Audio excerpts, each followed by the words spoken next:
Bonjour.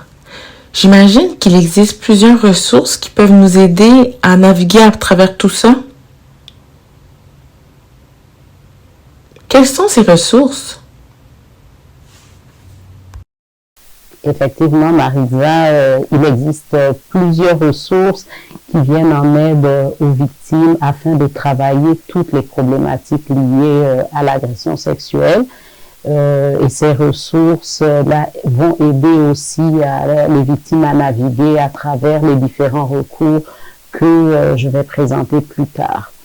Donc, comme première ressource, d'abord les CALAX, les centres d'aide et de lutte contre les agressions à caractère sexuel. Nous, Viol Secours, on est le CALAX de Québec et de Portneuf.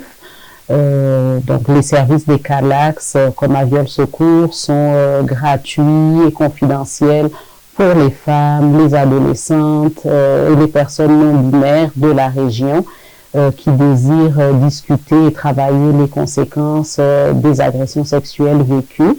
Donc, chaque région a son propre CALAX, et c'est assez facile là de trouver le sien en faisant une petite recherche sur Google ou en appelant là, les services tels que le 811. Ensuite, il existe d'autres ressources psychosociales.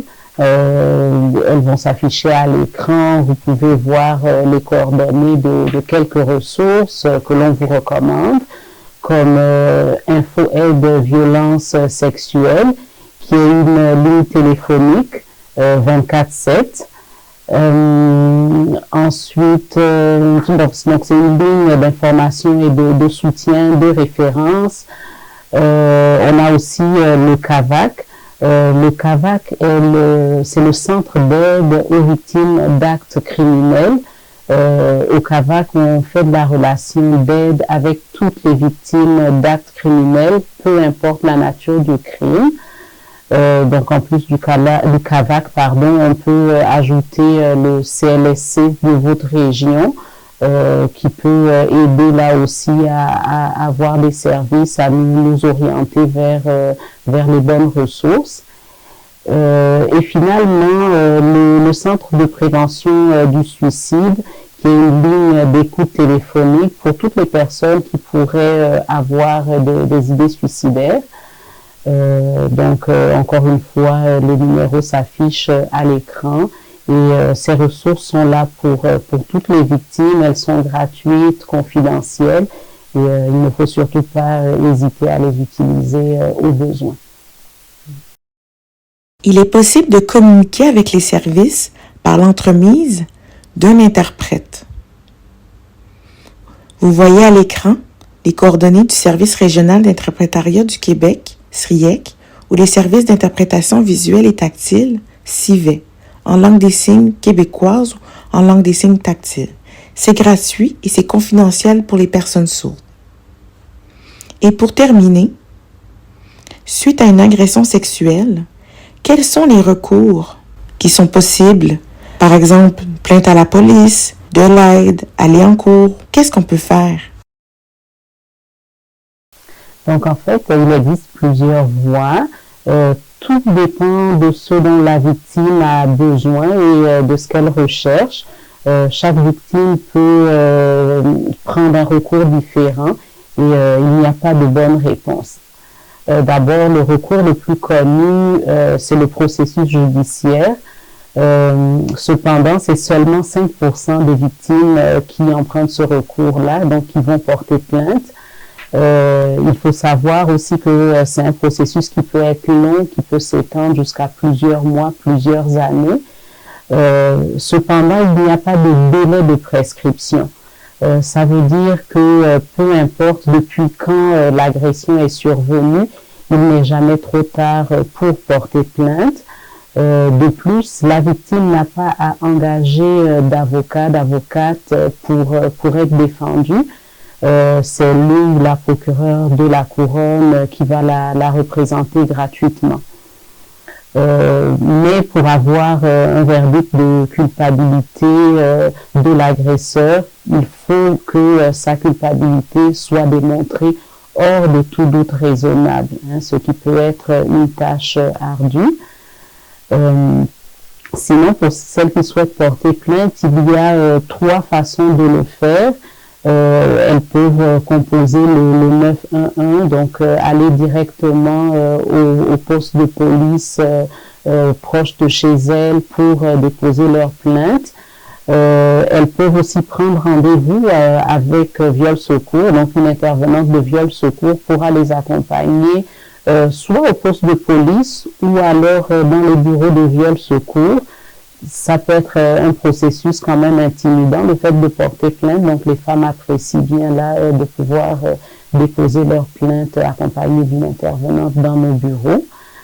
Il existe aussi des recours qui ne nécessitent pas de porter plainte. Un de ces recours, c'est l'IVAC. L'IVAC, c'est l'indemnisation des victimes d'actes criminels. L'indemnisation peut se traduire par un remboursement de vêtements, de services de psychothérapie ou un dédommagement financier. Donc, en fait, si la victime a eu des pertes matérielles ou financières suite à l'agression sexuelle vécue, elle peut demander à être remboursée. Donc, pour y avoir accès, il n'y a aucun délai. La demande peut être faite en tout temps à l'IVAC et peu importe depuis combien de temps l'agression sexuelle s'est produite. Les formulaires sont disponibles en ligne sur le site de l'IVAC et pour les victimes qui ont besoin d'un accompagnement Viol Secours, donc les CALAX en général et les CAVAC peuvent apporter un support technique pour compléter le formulaire de demande d'indemnisation. Et finalement, vous pouvez voir à l'écran s'afficher plusieurs autres recours. Il y en a plusieurs. Et tout cela en fonction de la situation de chaque victime, des besoins propres à chaque victime. C'est réellement un cheminement personnel, hein, en fonction des besoins, on ne le dira jamais assez, et il n'y a pas de recours meilleur qu'un autre. Puis s'il reste des questions, les femmes sont les bienvenues, là, elles peuvent nous appeler. On est là pour elles, pour les épauler à naviguer à travers toutes ces ressources, tous ces recours. Merci Géraldine pour toutes ces informations et aussi pour tout ce que vous faites. C'est très important.